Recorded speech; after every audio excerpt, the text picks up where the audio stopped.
Okay, so hello and welcome to the Sports Psych podcast. Today I am delighted to be joined remotely by Sophie Donald, who is currently based in London.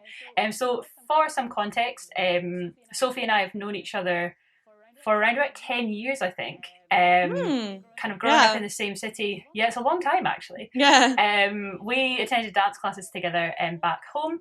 Over that time, we've both gone on to study dance professionally in separate cities. We also both have backgrounds connected to sport and fitness. So, Sophie, welcome. Thanks for having me. I'm delighted to be on. So, to start us off, then, could you introduce yourself and give us a bit of background about your life and career so far?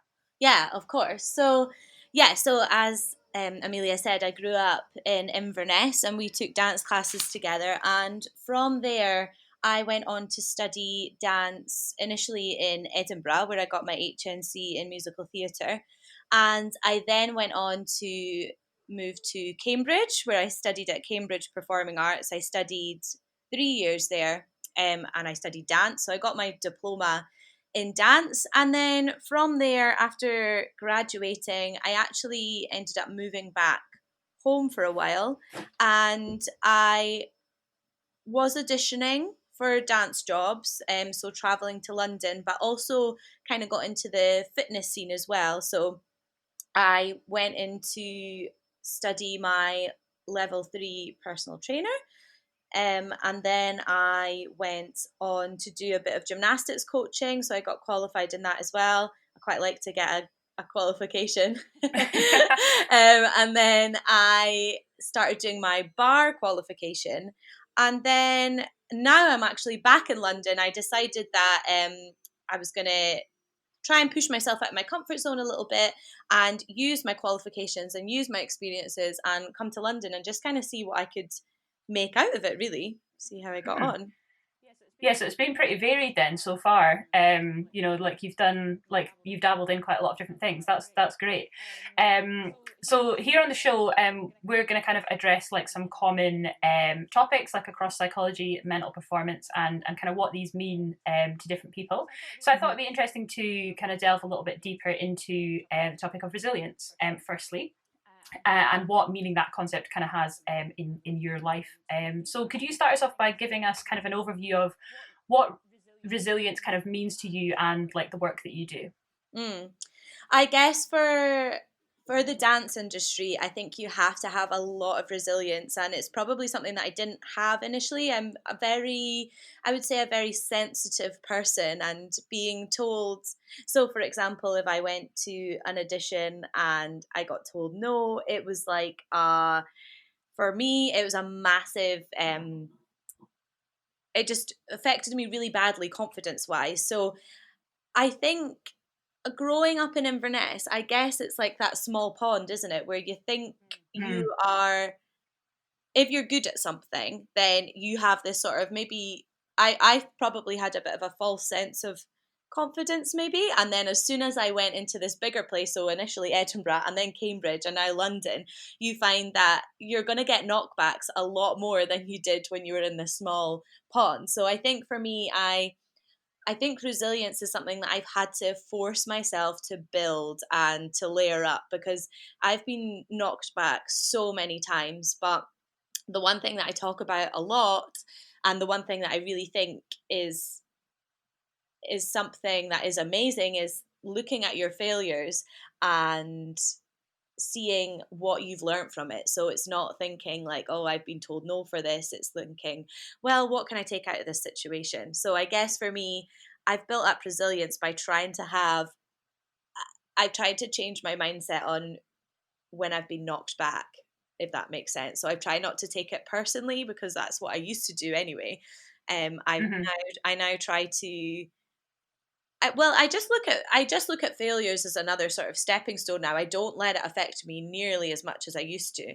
So I think it's that thing of just putting yourself out of your comfort zone as much as you can and as consistently as you can, because that's going to build up a certain amount of resilience in you. I think it definitely has for me anyway. Yeah, and kind of like using the failure aspect to actually build a success out of that. I think that's really important. Yeah, Yeah. definitely. Um, And do you think that having quite a strong focus on like building your resilience, do you think that's helped you to build other kind of psychological skills or coping mechanisms with stuff like failure? Do you think it's all kind of like one skill, if you like, to kind of, Yeah, I guess yeah, having psychologically cope? yeah, I've come up with so many coping strategies for myself that I try to sort of pass on now, but I know everyone's different, so I guess it's totally personal to you. But I think from me building up a resilience, I've come up with different coping mechanisms for me. So I guess, well, for example, I've had to go into a lot of auditions for dance jobs. So my dream sort of before lockdown started was to get a job on a cruise ship, as I'd like to travel Mm-hmm. around, dance at the same time. It seemed like a good fit. And obviously when you go into these audition rooms, there's like hundreds of other girls, and it's it's really hard. Like you look at it and you're like, how on earth am I ever going to get this job? And I think before so like before I'd sort of really looked at mindset and psychology and how to cope.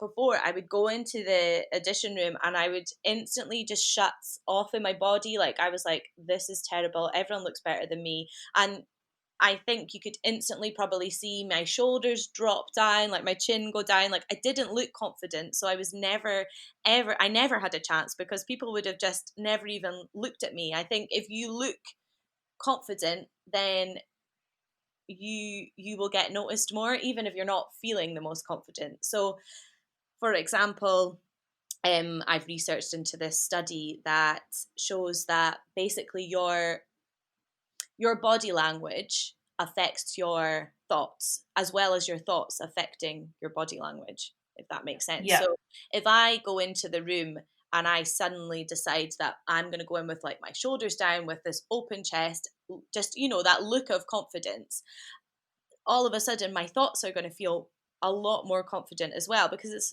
for me anyway, I just think it's all linked together. Whereas if I go in with this can't do, stressed out posture, then I'm going to feel like that as well. So I guess one Mm. coping mechanism that I have now when I'm going into any sort of situation, to be honest, an audition, or if it was like an interview or any sort of stressful situation, is to just the simple thing of just sorting out my posture. And it's almost just like a fake it till you make it Yeah. attitude. I just fake the confidence now, and I probably in my classes come across pretty confident, but honestly before the class starts I'm like so nervous. But it's just that deep Yeah. breath, and that honestly, all I do is roll my shoulders back, and I'm like, okay, I feel a little bit better. So I hope that's answered your question in a sense. That's Yeah. one way of making my helping me cope mentally in these situations. Yeah, and do you think like having a background in dance and like a body, like a physical body awareness, do you think that's helped you, kind of develop that strategy of having the kind of like powerful posture and stuff like that? Because obviously, like within dance training and stuff, like posture and stance and stuff is kind of drilled into you as part of the training. So do you think like your awareness, like your heightened awareness of that through dance and gymnastics and stuff, do you think that's helped you with that knowledge that that's going to make a difference when you stand like that or when you present yourself in that way? Yeah, I mean, that's probably why that strategy works so well for me, because I've grown up as such a physical person, and Yeah. I'm so body aware that um I just instantly feel a little bit better. And in the study that I researched, they had two groups, and they had one group that stood in this strong posture, and they had another group that stood in this sort of concaved, stressed out posture, and they measured their levels of, I mean, I don't know the names of the chemicals now, but the group that stood in that strong posture, the chemical for self-belief and confidence went up after 2 minutes. Wow. So I think that's Yeah. amazing, because 2 minutes is not Yeah. is not a long time. And equally the group that stood in that like slumped over pose, the chemical for their self belief went down, and their stress levels, went up as well, and their stress levels went Mm-hmm. up. So, and that was only after 2 minutes. So I think because I read the science behind it, I'm like, I do believe this. But yeah, Yeah. going back to your question, I think because I'm quite I use my body a lot. I suppose that is something that's definitely helped me personally. Yeah, I think when there's like a scientific study like that, it really puts the evidence behind it. You know, like how can you Yeah, then not believe it? Like that, like exactly. 2 minutes, like that's nothing, and the effect is massive. Like that's so interesting. Actually, I hadn't heard about that previously, so yeah, I'll have to check I'll that out. link it to you because it is a really Yeah, interesting study. Yeah, yeah, that would be great, and I'll pop that into the show notes as well for yeah. this episode. So kind of then within your daily life, like what other apart from the kind of the physical element of your your coping strategies and stuff, like what other psychological skills would you say have helped you in any sort of given scenarios?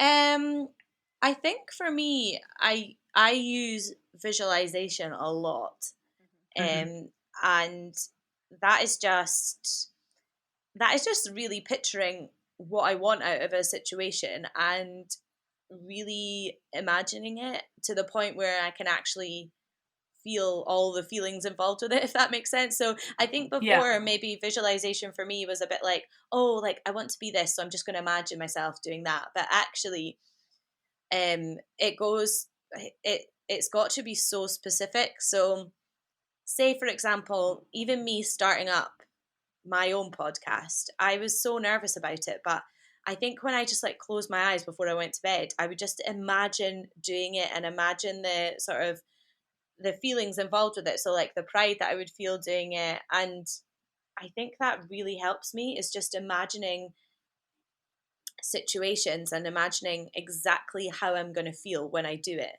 Because your body Mm-hmm. can't, your mind can't tell from what's real and what's imaginary. So in like technically, your mind kind of thinks that what you're imagining is actually happening. So the more you think it, the more likely you're going to get what you want out of visualization. Yeah, Yeah. that's really interesting. I do a lot of work with young footballers, and Mm. a technique that they often have is like involving visualization. For example, like in a penalty situation or in a free kick situation, really imagining where they're going to put the ball, and the actual physical success rate of that is like baffling. Like just because Yeah. you're picturing yourself doing it, and you're really like, okay, I'm going to put the ball exactly there. I'm going to approach it with this much power and all of that. Like it's got proven results, and I think a lot of people might just like discount that and go, oh Mm. well, that's not like, how can that help? But actually, when you have the science behind it, when you have the proven success rate, it's like, how can you not believe it?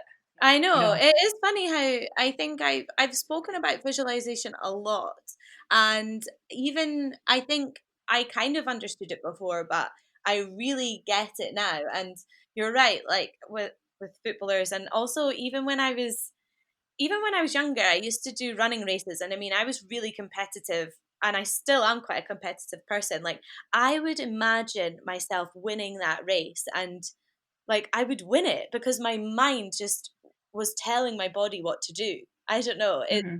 It's yeah, it is something I feel that is sometimes maybe overlooked, and until you really really look at again like the science behind it as well. And I mean, for example, this is the way I think of it. If you see, so if you imagine, if you like close your eyes and you imagine like this, like your favorite cake or whatever, or your favorite Hmm. chocolate, like automatically your mouth starts to water. So you Yeah. haven't actually physically ate that cake.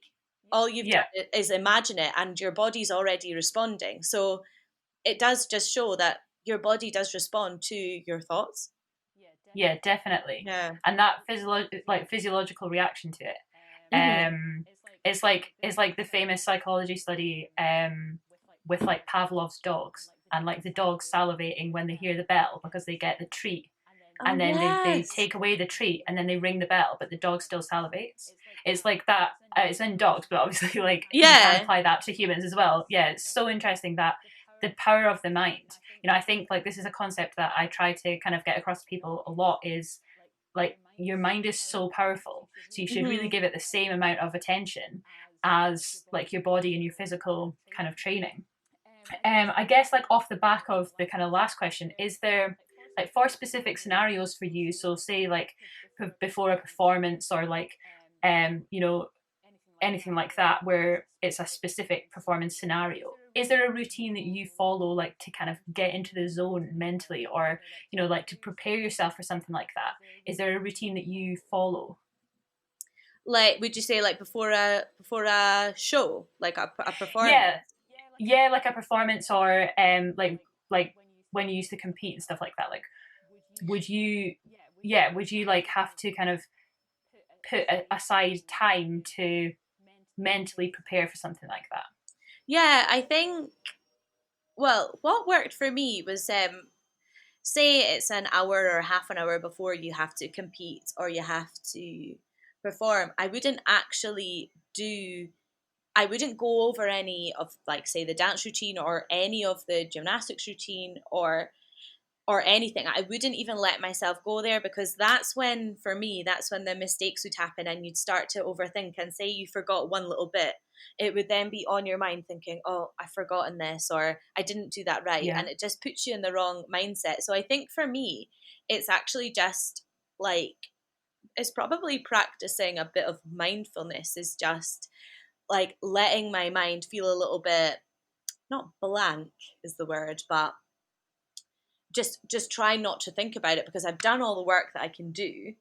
So that like half hour beforehand, for me anyway, I think because I'm a bit of an overthinker, it doesn't bode well for me to start, cramming in more Hmm. information. So I think it's just about setting myself up to feel as confident as I can be. So I guess for like before I go on stage, it's like having your face done up properly. It's so different, because it's not like, you wouldn't ever do that for sport, but you want to just set up the foundation. So making sure that you feel good in yourself, and Hmm. then and then and then just having that clear mind, I suppose, is what I do. Yeah, I think like you can make it similar to sport in the sense like if we were working with footballers or swimmers or something like that, like getting your kit on and like being ready, like Yeah. being present and like when you get to the poolside or when you're in the dressing rooms or whatever, and like you are it is still preparing yourself for like a show. The Mhm. similarities are amazing. Like obviously when I was studying dance, like I for my final dissertation, like I wrote about performance anxiety, and Mm. I find now the similarities between that and concepts that have come up in sports psychology. There's a lot of overlap. So yeah, it's really interesting. Like even if it's not exactly the same scenario, the the crossover is like Yeah, I there's a guess lot of there's still the crossover. same amount of pressure. There's still people watching you and expecting Hmm. something of you. So I suppose there is a lot of similarities there. Yeah, yeah, definitely. And would you have any tips like for people kind of looking to like improve psychological skills, improve their resilience levels, improve their mindfulness techniques? Is it some are these things, do you think they need like conscious practice? Or, integrating it into like a physical training regime? Mm. Or is it something that you think comes more naturally? I definitely think I've had to put in my own personal practices to help me, and it's not some, you know, for example, I've moved back to London from Inverness because of lockdown, and I had to sort of force myself to do a bit of yoga and a bit. I mean, I didn't particularly want to. I wanted to just sort of lie in bed and not do anything, but I had to force myself to do these practices. So for my to help me mentally, I think what I do anyway is yoga. It's I can't really sit and meditate. I probably should more, but I need that sort of physical practice alongside it. So the yoga for me just really helps to like calm my brain down, because I often go at like 100 miles an hour and I want to do everything, but I try to set aside like 2 yoga practices a week, which really helps me. Mm-hmm. Um, I I visualize a lot. I make that just sort of a consistent thing that I try to do all the time. I if I if I've got a lot of anxiety, I will go for a run, and that really helps me. And I practice a lot of gratitude as well, because I think when you're getting knocked back so much, you need to you need to concentrate on what you have. And I guess like I'm being positive isn't about like being happy all the time or whatever, but it's thinking, you know what, I got knocked back from this job, or they told me they didn't want me for this, but I have this, and I have the support, and I have whatever. You say what you're grateful for, and it definitely does help you to then look forward to the next thing, because I think you do have to sort of, it's like, what is the saying, water off a duck's back. You kind of just need to get on with it, which I Mm-hmm. guess just comes with time. And I think my main thing that I try to live by is going out of my comfort zone. Like, I'm never really happy unless I'm it's kind of weird. It's kind of like an addiction. I just always want to be pushing myself out of my comfort zone, because that's the only place that you're really going to grow. So I guess being knocked back, you have that few minutes of being like, that's rubbish, and then immediately I just go to what I'm grateful for, and then think, right, on to the next thing. Yeah, and I think like with knockbacks and stuff like that, the more it happens, the more kind of resilient you become, because you know what strategies work well for you. So I guess like when you're kind of, what if you want to become a more resilient person, or if you want to improve your reaction to failures or knockbacks, I think it is about consciously being aware of these techniques and then knowing what works for you, because it's like you Yeah. said before, like it's such a personal thing for different people. Like what works Hmm. for you might not work for me or for the next person. So it's just being aware of like the broad spectrum of things out there, and then like knowing what works best for you. Yeah, definitely. um yeah, and you touched a little bit there on running, and Mm. how that is quite a strong technique for you. Could you like expand a bit on that and like tell us a bit about your kind of running journey? Yeah, definitely. I definitely have had a bit of a journey with it. I never liked long distance running. In fact, I would have just always said, no, I don't like it. Like, it's not for me. And that was it. Like, never even sort of went into the subject. And then I I would say I went through a little bit of a mentally low point um a few years ago, and I was just looking. I think for me, setting goals is the only way for me to keep moving forward and to keep my mindset on the right track. So I was Mm-hmm. like, right, I mean, I read all the time. And I'd read so much about how running had improved so many people's mental state. And it wasn't just like, your typical runner. It was everyone. So I have to just set myself a challenge. So I set myself the challenge of doing a 10K, which for me was like a big deal, because I'd never actually probably done a run before in my life. So Mm-hmm. I started training for that, and I just got really addicted to it. I think it was the only place where I could think my thoughts, but then also not let them sort of fester, because I was running and I was using up my energy.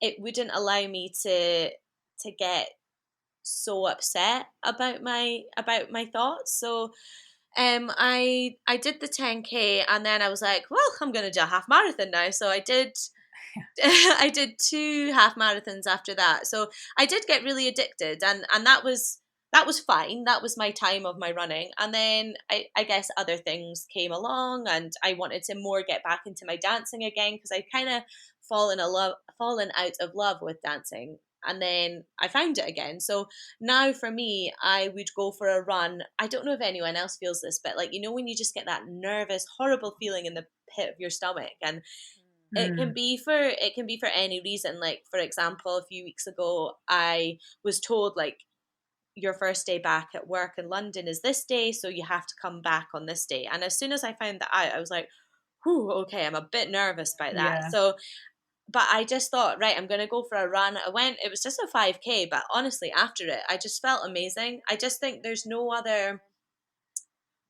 high than going for a run. And if anyone's thinking like, oh, it's not for me, then it certainly wasn't for me. But it really, really helped me in a time when I needed it. And now it's something, it's like I've got my little toolkit of things that help me. And now if I do get that sort of nervous feeling, then I know if I go for a run, it's gonna help anyway. Yeah. That's great, because I think like I've tried to get into running quite a few times, and I always find it's sometimes a little bit difficult to find the motivation. Mm, Um, and I don't know what it is, because I think there's quite a lot of people in that boat. But it's reassuring to hear, like for you as well, it wasn't for you, but then you kind of stuck at it and mm, then reap the benefits from it. So it kind of just goes to show, like, for some people, just sticking at it, and it's just you just have to be self disciplined, and you know that effect that it's had on you is like, it sounds so positive, and it's yeah, it really was helped you like amazing. through. Yeah, yeah, that's great. And kind of during the kind of coronavirus pandemic at the moment, you've been offering kind of physical activity classes like on social media and stuff like that. Hmm. Could you tell us a bit about what inspired you to do that, and then what effect these classes have had like on your experience of the lockdown? Hmm. Yeah, so lockdown happened and I decided to move back home. Initially, I thought it was going to be for 2 weeks, but I just thought um, I'd rather be stuck in the Highlands of Scotland rather than like in the middle of London. Yeah. So from there, like for me anyway, and this is probably another sort of strategy that I use, is that I need to have routine in my day. If I don't have a purpose for the day, then it's very easy for me to slide into a very sort of sad and depressed state. So I I decided that every morning I'd go live on my Facebook and do a sort of dance and fitness class just for 15 minutes every morning at 8:30. And as much as it was for other people to join in, it was also for me to turn up and think, right, I've got to wake up for something and I've got to do this. And some mornings I couldn't be bothered doing it. It was quarter past Hmm. 8 and I was like, whew.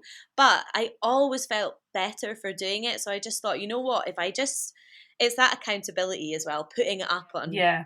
on Facebook saying, I'm doing this. So if I don't turn up, I've got other people maybe going to question me about it. So I did that, and I I did a charity event as well. For me, I think because I was at home and I couldn't physically help anyone. I couldn't go out to work and help, and I'd seen a lot of companies doing like there was like a stretch for the NHS, and there was other things. I was like, well, why can't I do that? I should set something up. I've got the time. So I did a dance for Women's Aid event, and that was just a 40-minute dance class, and it was just for, I mean, I'm very into sort of women empowerment and Hmm. making women feel amazing through exercise. So um I did that class and we raised like £1,800. It was amazing. Wow. So Yeah. yeah, but that also in turn, me doing these classes helped me because exercise gives you those endorphins, and having to teach a class is a very nerve-wracking thing, but afterwards I think it feels very rewarding. So I think me having all these online classes has both, it's like a two-way thing. It helped people to get up and exercise, but also help me to have something to turn up for. I think you need a purpose, don't you? If you don't, then Yeah. you start to lose a little bit of motivation. Yeah, and I think like it's that kind of structure in your day that's so difficult during this time. Like, Yeah. and starting off that early in the morning with that, you know, that must have like set you up for the whole day. Yeah, like definitely. Once I'd done it, I was like, right, now what's next? Because I was up and I'd had a little bit of a sweat. Like I did feel good. So there was a week I Yeah. actually took a week off because I was like, "Oh, this is getting a lot now," because I had a lot of online classes. And to be honest, I did notice that my productivity was definitely lower. And Hmm. that's only 15 minutes of exercise. It Yeah. makes such a huge difference. Yeah, I guess like when you're starting your day off with that, it's like starting off on the right foot. You know, that's Yeah, like setting you up. definitely. Yeah, moving on a little bit. So you've recently started up your podcast, All Good in the Sisterhood. Yes. I'll link that Yeah. in the show notes. And so, what kind of Okay. inspired that? What's the main vision, if you have one, like for the show? Yeah. So back to when I was in that sort of running phase, when I was feeling really low. I actually, the thing that really got me through was all, like, looking back, was all the sort of women that got behind me and really decided to lift me up. And there was one woman in particular who I met during this time, who I didn't know before, who I met through coaching her at the gym. And she was the reason why I came to London. She basically is a, I don't know how to describe it. She's very she has magic powers. That's what I say. Right, She's got an intuition about people and she can tell you things. So she knew a lot about me kind of that like a medium, like a yeah, psychic yeah, medium. Right. Okay. medium. Yeah. Yeah. Yeah. She was basically psychic. I hate saying that because I feel like people are like, yeah, whatever, but Yeah. Yeah. Yeah. until you actually experience it, you don't you can't fully understand it, I don't think. So she knew so much about me and she basically just gave me the boost and was like, you are not on the right path, like, because I was basically saving up money to buy a house and live in Inverness. And then she said, nope, that's not for you. And the more I thought about it, the more I thought, it's not for me. Like, I'm not for settling down. So that's how I ended up in London.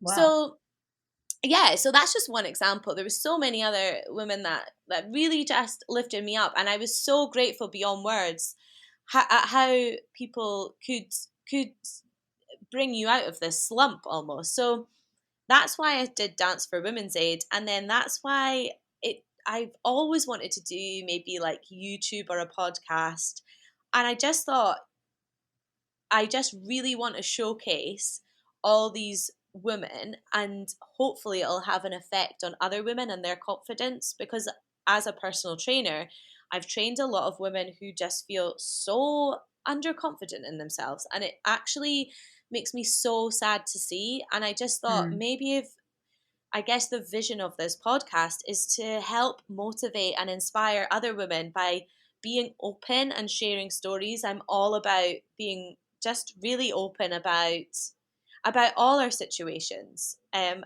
hopefully that'll help other people. So that's the kind of vision of it. I mean, there's only been a few episodes out, but Hmm. I've had different women talking about different hardships that they have gone through and how they've come out the other end stronger. And it's been really nice to just get messages from people who have listened to say that, they actually feel really motivated now. Like, someone said, oh, I wasn't going to do any exercise today, but as soon as I listened to Stephanie Ingles' episode, I Oh my got on the God. bike and I Yes. went out. Yeah, it's I listened to amazing. it. Yeah, it's so good. Like I was just so surprised. You know, like somebody can have such an adversity in their life and like come out of it like, you know, just from how healthy she was like before that accident. I was like, Uh-huh. wow, like it just shows you how much of an effect that can have, and then how much that then alters your mindset like after it as well, and being so grateful like for your body. I just thought that was like so amazing, like Yeah. listening to her talk about that. Yeah. It is amazing, and I think it's always the women that have gone through the most adversity and the most hardship that actually have the most positive mindset, because they've been through everything and they're now here and they have this new appreciation for life. So if they can pass that on to other people, if people can listen to the episodes and feel a little bit inspired, then that's amazing. Yeah, that's so great. Um, so to kind of close off the show, then, Mhm. is there anything that you wish that you knew when you were kind of starting out in your career, like kind of fresh out of uni? Like, is there anything that you kind of know now that you wish that you knew then? Oh yeah. Let me think. I kind of wish I knew from graduating or even before dance college, I wish I knew how playing small or how being a smaller person is never going to serve you and is never going to serve the world. Like I always used to feel like, oh, I can't do this, I'm not ready. But I just wish I knew the pure like power that I had inside me and the effect that you can have on other people. So I guess if anyone is listening and is maybe, I don't know, a bit younger, not that I'm older, but I Mm, wish that people just knew how amazing they were. It's so hard to put, but there's a quote that I always read, and I read it on my podcast, and it says, "Your playing small does not serve the world," and it's so true. Like, mm, how can anyone progress if you're just going to be the smallest version of yourself? And I know it's hard because you worry about other people, but you just have to think the if you are being the most confident version of yourself, you're actually helping other people and you don't even know it. You know, people are getting inspired all the time through social media or whatever, and if you're playing the most confident version of yourself, you it's not a selfish thing to do. You are helping other people at the same time. So I kind of wish I knew that, and I didn't play so small when I was yeah. younger. Yeah, that's really interesting. Um, Thank you so much for joining us today. Oh, You know, thank you for your having me. insight, yeah, your insight's been so interesting, like really valuable for the show. I'll link your podcast and like your Instagram and stuff like that in the Amazing. notes so that anyone can check that out if they wish. So yeah, you've been a fab guest and thank you so much for joining us. Oh no, thank you so much for having me. And good luck with the pod. It's cool Thanks. that Thank you we're so much. starting all this in lockdown. It's great. Yeah, definitely. So yeah, thanks very much. Oh, thank you.